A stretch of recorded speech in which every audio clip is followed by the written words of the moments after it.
समानता जीवन का वो अधिकार है जिसके बिना एक गरिमापूर्ण जीवन जी पाना असंभव है, क्योंकि जब तक मानव में मानव जैसी समानता नहीं होगी तब तक मनुष्य अपने आप को मनुष्य नहीं समझ पाएगा।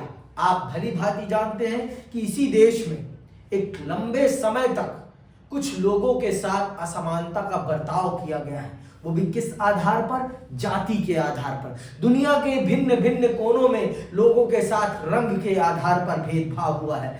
आज भी आप ये देख पा रहे हैं कि भारत में भिन्न भिन्न माध्यमों से लोगों के साथ भेदभाव हो रहा है। भेदभाव आज भी बंद नहीं हुआ है। कहीं भाषाई भेदभाव है, कहीं जातीय भेदभाव है, कहीं नस्लीय भेदभाव है, लेकिन भेदभाव है। और जब तक भेदभाव नहीं मिटेगा तब तक समाज एक गरिमापूर्ण समाज नहीं बना पाएगा। तो आइए आज चल रहे हैं हम राजनीतिक सिद्धांत की इस किताब में ये जानने और समझने कि समानता क्या है और समानता के क्या सिद्धांत होते हैं, किन सिद्धांतों पर समानता गढ़ी जाती है, किन सिद्धांतों पर समानता गढ़ी जाती है और क्या होते हैं समानता के सिद्धांत। समझ में आई बात? तो चलिए पढ़ते हैं और इस बात को बखूबी जानते और समझते हैं कि क्या है समानता, क्या है समानता। ठीक है, तो आइए पहले तो ये जान लेते हैं कि इस अध्याय में हम क्या क्या पढ़ेंगे समानता के संबंध में। ठीक, आइए। यह अध्याय समानता की अवधारणा के बारे में है। समानता को एक मूल्य के रूप में संविधान में भी दर्ज किया गया है। यहाँ समानता की अवधारणा पर रोशनी डालते हुए निम्नलिखित सवालों को पड़ताल करने की कोशिश की गई है। पहला, समानता क्या है? हमें इस नैतिक और राजनीतिक आदर्श के बारे में क्या सोचना चाहिए? ठीक है, क्या समानता का मतलब व्यक्ति से हर स्थिति में एक समान बर्ताव है? क्या होता है समानता वास्तविक तौर पर? और क्या हर मामले में व्यक्ति से एक जैसा बर्ताव किया जाना चाहिए समानता के नाम पर, या फिर अलग अलग बर्ताव भी होना चाहिए? हम समानता की ओर कैसे बढ़ सकते हैं और जीवन के विभिन्न क्षेत्रों में असमानता को न्यूनतम कैसे कर सकते हैं? ठीक, और फिर हम समानता के राजनीतिक, आर्थिक और सामाजिक आयामों को अलग अलग कैसे समझ सकते हैं। इन सवालों को समझने और सुलझाने के क्रम में हमारा सामना समाजवाद, मार्क्सवाद, उदारवाद और नारीवाद जैसे अपने समय की कुछ खास विचारधाराओं से होगा। तो ये सारी बातें जब हम समानता को चल रहे हैं समझने, तो हम कई विचारधाराओं को भी समझेंगे, जिसमें आपका समाजवाद आएगा, जिसमें आपका मार्क्सवाद आएगा, जिसमें आपका उदारवाद आएगा और जिसमें आपका नारीवाद भी आएगा। इन सब विचारों को भी हम बहुत विस्तार पूर्वक समझेंगे इस अध्याय में। इस अध्याय में हम असमानता की स्थिति के बारे में कुछ आंकड़े और चित्र देखेंगे। ये केवल इसलिए दिए गए हैं कि हम सब छोड़ो इसको। समानता महत्वपूर्ण क्यों है? समानता महत्वपूर्ण क्यों है? सबसे पहले तो ये जानना हम सबके लिए बहुत जरूरी है। जब तक हम ये नहीं जानेंगे कि समाज के लिए समानता का क्या महत्व है, तब तक हम समानता की महत्व को, समानता के व्यक्तित्व को अपने समाज में और अपने अंदर नहीं उतार पाएंगे कि समानता इतनी क्यों जरूरी है और क्यों इतना महत्व रखती है हमारे जीवन में। ठीक है, आइए पढ़ते हैं।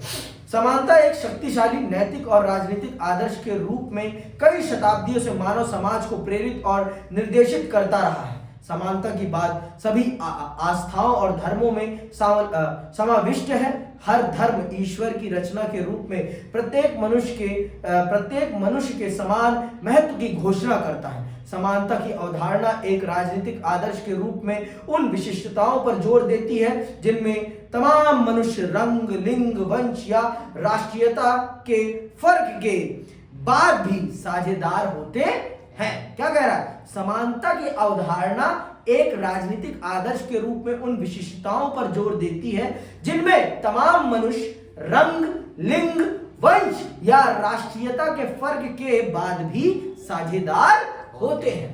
हम इन आधारों पर अलग भी हैं, फिर भी हम समान हैं, फिर भी हम समान हैं, क्योंकि समानता मानव अधिकार का नाम है। ये किसी राष्ट्र, किसी चीज से संबंधित नहीं है, ये मानव गरिमा से संबंधित है। समानता किससे संबंधित है? मानव गरिमा, मानव अस्तित्व से संबंधित है। इसलिए समानता की जब बात होगी तो इसमें रंग, लिंग और राष्ट्रीयता मैटर नहीं करती, इसमें मैटर करती है मानव गरिमा। इसमें क्या मैटर करती है? मानव गरिमा। समानता किससे संबंधित है? मानव गरिमा से संबंधित है, मानव की गरिमा से संबंधित है। इसलिए ये इतनी महत्वपूर्ण हो जाती है। ये बहुत महत्वपूर्ण चीज है, समानता बहुत महत्वपूर्ण चीज है। समझ में आई बात कि अभी भी नहीं आई? पक्का? आगे सुनो। समानता का दावा है कि समान मानवता के कारण सभी मनुष्य समान महत्व और सम्मान पाने योग्य हैं। साझी मानवता की यह धारणा ही सार्वभौमिक मानव अधिकार या मानव के प्रति अपराध जैसी अवधारणाओं के पीछे रहती है। समझ में? ये कह दिया ना इसने, सार्वभौमिक मानव अधिकार, सार्वभौमिक मानव अधिकार कि मतलब सबके लिए मानव अधिकार एक जैसे होने चाहिए, एक जैसे, यूनिवर्सल ह्यूमन राइट, इसकी बात है। ये सार्वभौमिक, यूनिवर्सल है। समझ में आई बात? सबको एक जैसे मानव अधिकार मिलने चाहिए, इसकी ये बात कर रहा है। समझ में आई बात? आगे सुनो। बहुत सी सामाजिक संस्थाएं और राजसत्ता लोगों में पद, धन, हैसियत या विशेषाधिकार की असमानता कायम रखती हैं। आधुनिक काल में सभी मनुष्यों की समानता का राजसत्ता और ऐसी सामाजिक संस्थाओं के खिलाफ संघर्षों में एकजुटता लाने वाले नारे के रूप में इस्तेमाल किया गया है। 18वीं शताब्दी के उत्तरार्ध में हुई फ्रांसीसी क्रांति भी भूसामंती, अभिजात वर्ग और राजशाही के खिलाफ विद्रोह के दौरान स्वतंत्रता, समानता, भाईचारा फ्रांसीसी क्रांति का नारा था है कहां से? ठीक है, तो ये आप जानिए कि समानता के आधार, जब समानता की बात होती है ना, तो यहां कोई पद प्रतिष्ठा मैटर नहीं करती, यहां मानवता मैटर करती है कि हम मनुष्य हैं तो हम, चाहे वो राजा हो चाहे वो रंक हो, एक बराबर होंगे, एक बराबर होंगे। मानव अधिकारों के मामले में जितना सम्मान उसका होना चाहिए उतना सम्मान मेरा भी होना चाहिए, क्योंकि मैं भी मनुष्य हूं, मेरी भी अपनी गरिमा है, मेरा भी अपना सम्मान है, तो मेरे साथ भी भेदभाव नहीं होना चाहिए। मुझे भी उतनी गरिमा, उतना ही सम्मान मिलना चाहिए जितना राजा साहब को मिल रहा है, जितना राजा साहब को मिल रहा है उतना मुझे भी मिलना चाहिए। समझ में आई बात? हमारे और उनके बीच में अंतर नहीं होना चाहिए। आई बात समझ? भेजन गई इतनी बात? आगे सुनो। समानता की मांग 20वीं शताब्दी में एशिया और अफ्रीका के उपनिवेश विरोधी स्वतंत्रता संघर्ष के दौरान भी उठी थी, और यह लगातार उन संघर्षरत समूहों द्वारा उठाई जा रही है जो महसूस करते हैं कि उन्हें समाज में किनारे कर दिया गया है, जैसे कि महिलाएं या दलित। आज समानता व्यापक रूप से स्वीकृत आदर्श है, जिसे अनेक देशों के संविधान और कानूनों में सम्मिलित किया गया है। फिर भी समाज में हमारे चारों ओर समानता की बजाय असमानता अधिक नजर आती है। अपने देश में हम आलीशान आवासों के साथ साथ झोपड़ियां, विश्व स्तरीय सुविधाओं से लैस स्कूल और वातानुकूल कक्षाओं के साथ साथ पेयजल या शौचालय की सुविधाओं से भी स्कूल, भोजन की बर्बादी के साथ साथ भुखमरी देख सकते हैं। कानून जो वादा करता है जो हमारे चारों ओर मौजूद है, उसके बीच अंतर बिल्कुल स्पष्ट है। कहने के लिए तो समानता हमारा मौलिक अधिकार है, लेकिन क्या वास्तविक तौर पर देश में समानता है? एक बच्चे अत्याधुनिक सुविधाओं से संपन्न स्कूलों में पढ़ रहे हैं और एक बच्चा ऐसे स्कूल में पढ़ रहा है जहां पर मूलभूत सुविधाएं भी नहीं है। मूलभूत सुविधाओं का मतलब बैठने के लिए डेस्क भी नहीं है, लिखने के लिए ब्लैक बोर्ड भी नहीं है, और एक बच्चा इतने अत्यधिक आधुनिक स्कूल में पढ़ रहा है जहां वो वातानुकूल अर्थात एसी में बैठ के पढ़ रहा है। तो क्या यह समानता है? एक तरफ भोजन की बर्बादी हो रही है तो दूसरी तरफ भुखमरी छाई पड़ी है। तो तो क्या ये समानता है? क्या यही समानता है? क्या इसी समानता की बात करता है भारत का संविधान या दुनिया का संविधान? कदापि नहीं। पर यह समानता नहीं है, ये समानता नहीं है। आप इस बात को समझिए, ये समानता नहीं है। समझ में आई बात? ये समानता नहीं है। अगर आप सच में समानता चाहते हैं तो आपको समाज में और बदलाव करने पड़ेंगे, और समाज में जो गरीब है उसको और सुविधाएं देनी पड़ेंगी, उसका विकास करने के लिए और आपको आगे आना पड़ेगा। तब जाकर चीजें बदल पाएंगी, तब जाकर चीजें बदल पाएंगी, चीजें आगे आ पाएंगी, चीजें निखर पाएंगी। मेरी बात को समझ रहे हो ना? जब तक आप इन सब चीजों को नहीं करते हैं तब तक आप समानता की प्राप्ति नहीं कर सकते हैं, तब तक आप समानता की प्राप्ति नहीं कर सकते। इस बात को समझिए आप। अगर आप सच में समानता चाहते हैं तो आपको उन सब चीजों को करना पड़ेगा जिससे कि समाज के दोनों स्तरों में समानता आ सके, समाज के दोनों स्तरों में समानता आ सके। ठीक है, आगे सुनो। नीचे विश्व और हमारे देश के स्तर पर असमानता को दर्शाने, छोड़ो इसको, ठीक है, आगे सुनो। यह हमारा सामना एक विरोधाभास से होता है। लगभग हर कोई समानता के आदर्श को स्वीकार करता है, जबकि लगभग हर तरफ हमें असमानता के दर्शन होते हैं। हम ऐसी जटिल दुनिया में रहते हैं जिसमें धन, संपदा, अवसर, कार्य, स्थिति और शक्ति की भारी असमानता है। क्या हमें इस तरह की असमानता से चिंतित होना चाहिए? जी जरूर होना चाहिए। धन की असमानता से तो चिंतित होना ही चाहिए, क्योंकि वास्तविक असमानता वही है। देखो ना आप, कुछ लोगों के पास इतनी सुख सुविधाएं हैं और कुछ लोगों के पास इतना भी नहीं है कि वो 2 वक्त की रोटी भी अपने लिए जुगाड़ कर सकें। और जब उनके पास 2 वक्त की रोटी नहीं रहेगी तो वो 2 वक्त की रोटी प्राप्त करने के लिए किसी भी हद तक जाने को तैयार हो जाएंगे। अभी का उदाहरण है, सैफ अली खान के घर में घुसा ना चोर, है ना, घुसा ना। अब मुझे ये नहीं पता क्या पर्पस था उसका, लेकिन घुसा। आतंकवादी लोग बन रहे हैं तो क्यों बन रहे हैं? इस पेट की आग के कारण ही तो बन रहे हैं ना। पाकिस्तान में लोग अगर बंदूक उठा रहे हैं तो बंदूक उठाने के पीछे सबसे बड़ा कारण क्या है? कभी सोचा है? सबसे बड़ा कारण है भूख। आर्थिक तौर पर असक्षम है वो लोग, उनके पास अवसर नहीं है, जिस कारण से वो अपने लिए 2 वक्त की रोटी प्राप्त करने के लिए हथियार का माध्यम ले रहे हैं, हथियार इस्तेमाल कर रहे हैं, हथियार प्रयोग कर रहे हैं। समझ में आई बात?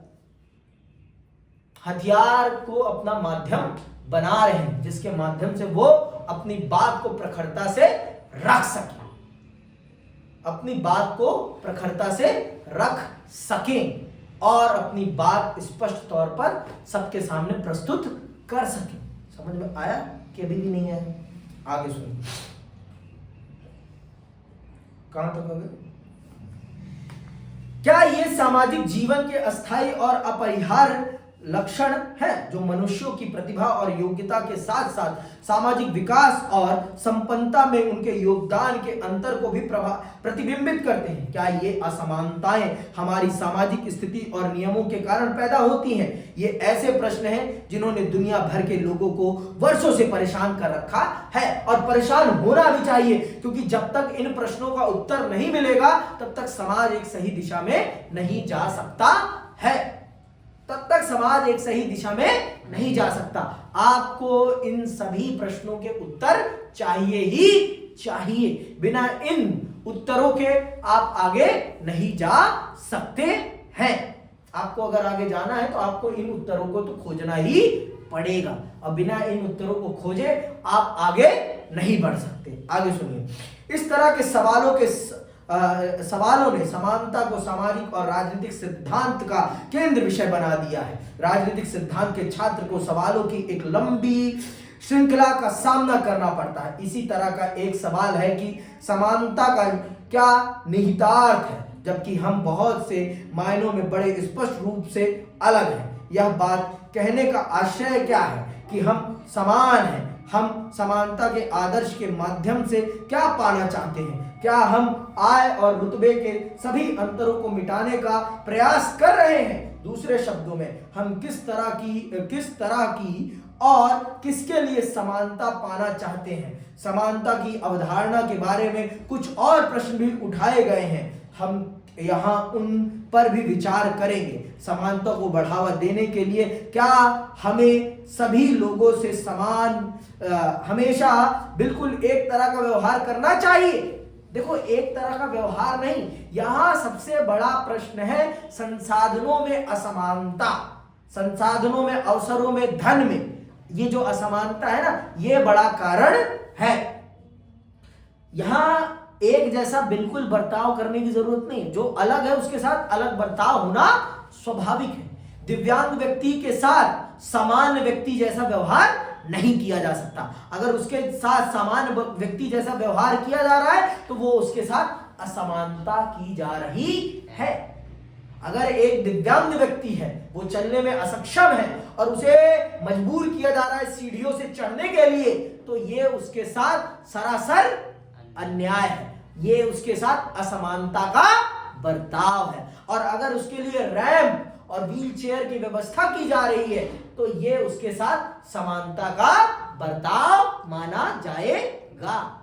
उसे ये आप कदापि नहीं कह सकते कि उसे विशेष सुविधा दी जा रही है, नहीं, कदापि नहीं। ये उसके साथ समानता के बर्ताव करने के लिए जरूरी है। अगर आप उसके साथ ऐसा व्यवहार नहीं कर रहे तो इसका मतलब आप उसके साथ असमानता कर रहे हैं। समझ में आया कि अभी भी नहीं आया? समानता क्या है ये भी जान लीजिए। समानता क्या है, क्या है इसका मतलब और क्यों जरूरी है? जरूरी तो हमने समझ लिया, और क्या है, ठीक है। ये देखो, ये चित्र देखो, श्वेत लोगों की बैठने की जगह पिछवाड़े में, प्रवेश नहीं, कुत्ते, निग्रो, मैक्सिको वासी, पानी का, पीने का पानी, श्वेत अश्वेत, विश्राम गृह केवल श्वेत लोगों के लिए, ठीक है। यहां पर नस्ल भेद दिखाया गया है। यहां पर रंग के आधार पे होने वाले भेदभाव को स्पष्ट तौर पर दिखाया जा रहा है। समझ में आई बात? आगे सुनो। ये चित्र मनुष्य के बीच नस्ल और रंग के आधार पर भेदभाव की ओर संकेत करते हैं। ये हम में से अधिकांश को अस्वीकार है। वास्तव में इस तरह के भेदभाव समानता के हमारे आत्मबोध का उल्लंघन करता है। समानता का हमारा आत्मबोध कहता है कि साझी मानवता के कारण सभी मनुष्य बराबर सम्मान और परवाह के हकदार हैं। हालांकि लोगों से बराबर सम्मान का व्यवहार करने का मतलब जरूरी नहीं कि हमेशा एक जैसा व्यवहार करना भी हो। कोई भी समाज अपने सभी सदस्यों के साथ सभी स्थितियों में पूर्णतः एक समान बर्ताव नहीं करता। समाज के सहज कार्य व्यापार के लिए कार्य का विभाजन जरूरी है। अलग अलग काम और अलग अलग लोगों को महत्व और लाभ भी अलग अलग मिलता है। कई बार इस बर्ताव में यह अंतर न केवल स्वीकार्य हो सकता है बल्कि जरूरी भी लग सकता है। उदाहरण के लिए, प्रधानमंत्री या सेना के जनरल को विशेष सरकारी दर्जा या सम्मान देना हमें तब तक समानता की धारणा के विपरीत नहीं लगता जब तक कि उसका दुरुपयोग न हो, लेकिन कुछ अलग किस्म की असमानताएं अन्यायपूर्ण लग सकती हैं। देखो, हर समय हर व्यक्ति के साथ समान बर्ताव नहीं किया जा सकता। अब शादी में दूल्हा जो है, दूल्हे के साथ भाई विशेष बर्ताव होगा ही होगा कि नहीं होगा? भाई उसकी शादी है तो उसके साथ तो विशेष बर्ताव होना स्वाभाविक है ना। और उसी प्रकार देश के प्रधानमंत्री को सुरक्षा, अतिरिक्त सम्मान, अतिरिक्त प्रोटोकॉल मिलेगा तो हम उसका कदापि विरोध नहीं करेंगे। लेकिन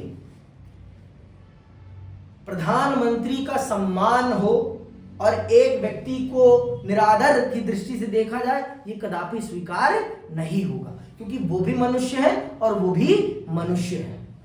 मैं उनके विशेषाधिकार, देखो जब तक पद पर है तब तक उनके साथ अगर विशेषाधिकार भरा व्यवहार किया जा रहा है तो इसका कोई विरोध नहीं करेगा, लेकिन जिस दिन वो पद से उतर जाए फिर भी उनके साथ विशेषाधिकार जैसा व्यवहार हो रहा है तो ये कदापि स्वीकार्य नहीं हो सकता है।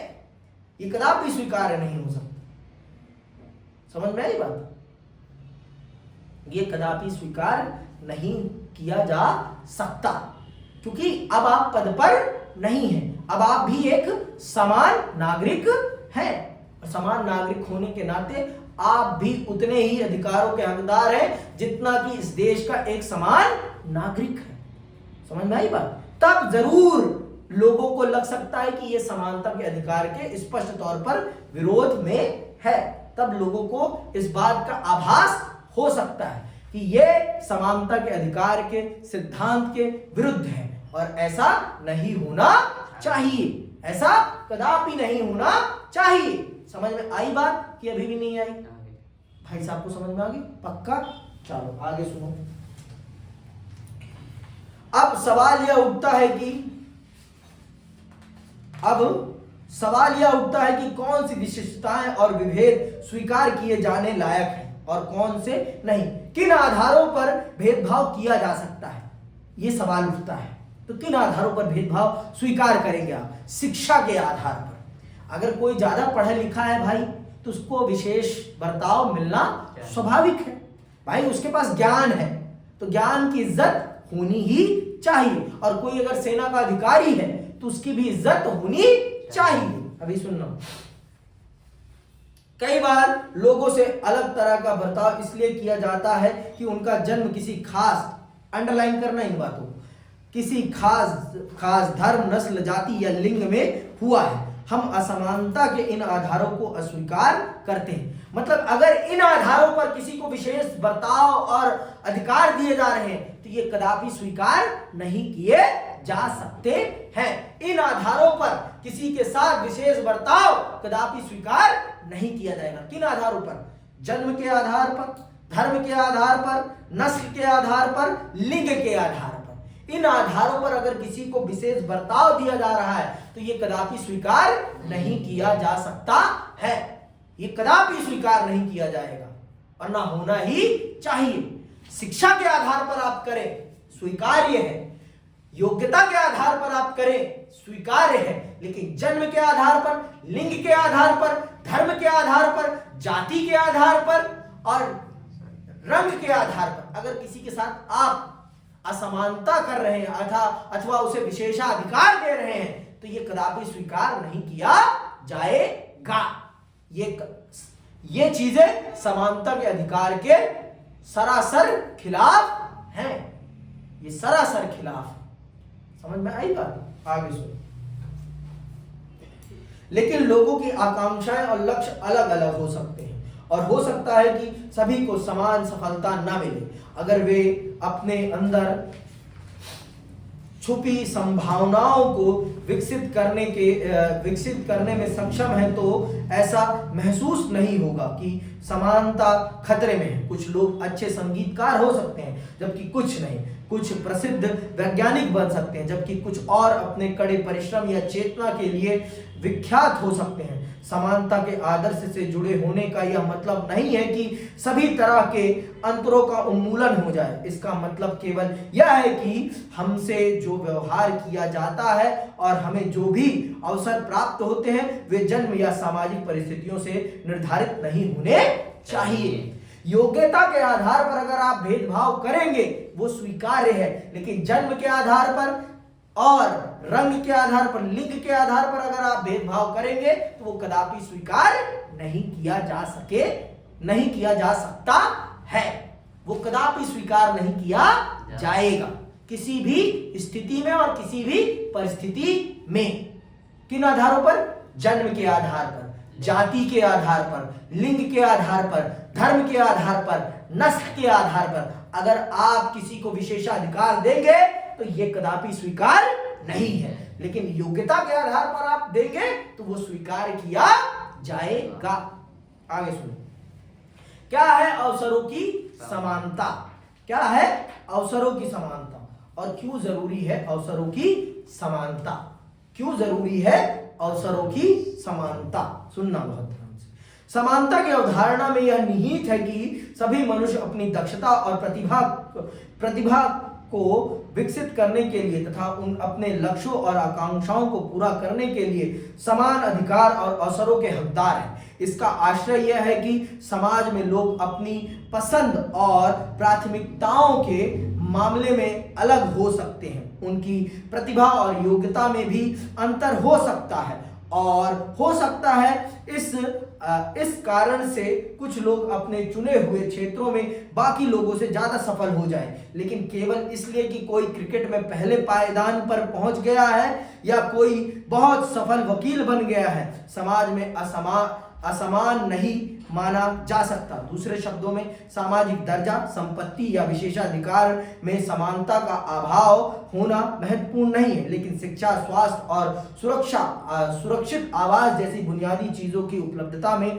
असमानता से कोई समाज असमान और अन्यायपूर्ण बनता है। इन चीजों में अगर असमानता होती है, किनमें? शिक्षा में, स्वास्थ्य में, सुरक्षित आवास में, अगर ऐसी चीजों में लोगों के साथ असमानता हो रही है तो यह सरासर अन्याय है। अगर योग्यता के आधार पर व्यक्ति लोगों से आगे निकल रहा है तो वो असमानता नहीं है, ना वो अवसरों की असमानता है। लेकिन अगर आप किसी को शिक्षा ही नहीं दे रहे, स्वास्थ्य ही नहीं दे रहे, तो वो असमानता का कारण बन जाता है, अवसरों की असमानता का कारण बन जाता है। अब भाई स्कूल ही नहीं है गांव में, तो स्कूल गांव का बच्चा कैसे शहर के बच्चे से कंपीट कर पाएगा? बताओ मुझे, कर पाएगा वो? तो उसके लिए अवसर की समानता है कहां से? कदापि नहीं है। जब भाई वो पढ़ेगा ही नहीं तो बढ़ेगा कैसे? और जब बढ़ेगा ही नहीं तो वो अवसर की समानता के अधिकार का क्या करेगा? झुंझुना में जाएगा, ले झुन झुन झुन झुन झुन झुन झुन, ये करेगा? बताओ, ये करेगा? ये करने का तो उसके पास कोई विकल्प ही नहीं है। अधिकार होने से नहीं, अधिकारों को अमली जामा पहनाने से काम बनता है। अधिकारों को अमली जामा पहनाने से काम बनता है। समझ में आई बात? और अगर अधिकारों को अमली जामा नहीं पहनाया जाएगा तो काम नहीं बनेगा, काम नहीं बनेगा। बाबू मोशाय, समझ में आई बात कि अभी भी नहीं आई? आगे सुनिए। प्राकृतिक और सामाजिक असमानताएं। कौन सी असमानताएं प्राकृतिक होती हैं और कौन सी समाज के द्वारा बनाई गई होती हैं, इनको भी जान लीजिए आप थोड़ा बहुत। राजनीतिक सिद्धांत में प्राकृतिक असमानताओं और समाज जनित असमानताओं में अंतर किया जाता है। प्राकृतिक असमानताएं लोगों में उनकी विभिन्न क्षमताओं, प्रतिभा और उनके अलग अलग चयन के कारण पैदा होती है। समाज जनित असमानताएं वे होती हैं जो समाज में अवसरों की असमानता होने या किसी समूह या दूसरे के द्वारा शोषण किए जाने से पैदा होती है। जो समाज के द्वारा पैदा होती है वो समाज जनित असमानताएं होती है, और जो भगवान के द्वारा दी जाती हैं वो प्राकृतिक असमानताएं होती है। अब भाई किसी के अंदर बचपन से ही गाने का खूब अच्छा टैलेंट है और किसी का बचपन से ही पांव थोड़ा सा टेढ़ा है या बुद्धि से थोड़ा सा डिम है, तो ये क्या है? ये प्राकृतिक है। लेकिन जाति के आधार पर, रंग के आधार पर, लिंग के आधार पर, जन्म स्थान के आधार पर अगर किसी के साथ भेदभाव हो रहा है तो ये क्या है? समाज जनित है। ये समाज के द्वारा पैदा की गई असमानता है। समझ में आई बात? अगर मैं तुम्हारा रंग देखकर तुमसे हाथ नहीं मिला रहा हूं तो ये क्या है? ये क्या है? समाज जनित, मेरे द्वारा पैदा की गई असमानता। मैं तुमसे तुम्हारी जात पूछकर कह रहा हूं कि तुम अगर इस जाति के हो तो नीचे बैठोगे, तो ये क्या है? समाज जनित असमानता है। क्या है ये? समाज जनित असमानता। समझ में आई बात? आगे सुनो। प्राकृतिक असमानताएं लोगों की जन्मगत विशिष्टताओं और योग्यताओं का परिणाम मानी जाती है। सुन रहे हो ना? प्राकृतिक असमानताएं लोगों की जन्मगत विशिष्टताओं और योग्यताओं का परिणाम मानी जाती हैं। यहाँ आमतौर पर मान लिया जाता है कि प्राकृतिक भिन्नताओं को बदला नहीं जा सकता। दूसरी ओर वे सामाजिक असमानताएं हैं जिन्हें समाज ने पैदा किया है। उदाहरण स्वरूप कुछ समाज बौद्धिक काम करने वालों को शारीरिक कार्य करने वालों से अधिक महत्व देते हैं और उन्हें अलग तरीके से लाभ देते हैं। वे विभिन्न वंश, रंग या जाति के लोगों के साथ भिन्न भिन्न व्यवहार करते हैं। इस तरह के भेदभाव में समाज के मूल्य प्रतिबिंबित होंगे और इनमें से कुछ हमें निश्चित रूप से अनुचित लग सकते हैं। तो ये सारा चीजें हैं। आगे सुनो। प्राकृतिक और समाज मूलक असमानताओं में फर्क करना इसलिए भी उपयोगी होता है कि इससे स्वीकार की जा सकने लायक और अन्यायपूर्ण असमानताओं को अलग अलग करने में मदद मिलती है। लेकिन दो तरह की असमानताओं में फर्क हमेशा साफ और अपने आप स्पष्ट नहीं होता। उदाहरण के लिए, जब लोगों के बर्ताव में कुछ असमानताएं लंबे काल तक विद्यमान रहती हैं तो वे हमें मनुष्य की प्राकृतिक विशेषताओं पर आधारित लगने लगती है। ऐसा लगने लगता है जैसे कि वे जन्मगत हो और आसानी से बदल नहीं सकती। उदाहरण के लिए, औरतें अनादिकाल से अबला कही जाती ही थी। उन्हें भीरू एवं पुरुषों से कम बुद्धि का माना जाता था और जिन्हें विशेष संरक्षण की जरूरत थी। इसीलिए यह मान लिया गया था कि औरतों को समान अधिकार से वंचित रखना न्याय संगत है। अफ्रीका में काले लोग उनके औपनिवेशिक शासकों द्वारा कम बुद्धि वाले निरे बच्चे और महज शारीरिक श्रम, खेलकूद और संगीत में बेहतर माने गए। यह धारणा दास प्रथा जैसी संस्थाओं को न्यायोचित ठहराने में प्रयुक्त हुई। ऐसे सभी मानकों और मूल्यांकनों पर अब सवाल उठाए जा रहे हैं। उन्हें प्राकृतिक लक्षणों पर आधारित मानने से अधिक जनता की शक्ति और राष्ट्र की सत्ता के बीच में फर्क का प्रतिबिंब माना जाता है। देखो, कोई भी असमानता अगर लंबे समय से विद्यमान रहेगी समाज में तो उसे प्राकृतिक असमानता मान लिया जाता है। जैसे भारत में जाति प्रथा और विश्व में रंग भेद और महिलाओं के साथ होने वाला भेदभाव, ये वो चीजें हैं जिन्हें समाज प्राकृतिक असमानता मानता है, जिन्हें प्राकृतिक तौर पर मान लेता है। लेकिन क्या वास्तविक तौर पर ये प्राकृतिक असमानता है? भगवान ने दी है ये समानता, ये व्यक्ति के द्वारा, समाज के द्वारा पैदा की गई है। समाज ने इनको पैदा किया है। रंग के आधार पर भेदभाव, जाति के आधार पर भेदभाव, लिंग के आधार पर भेदभाव, ये कौन कर रहा है? भगवान ने नहीं करा है, ये हमने करा है।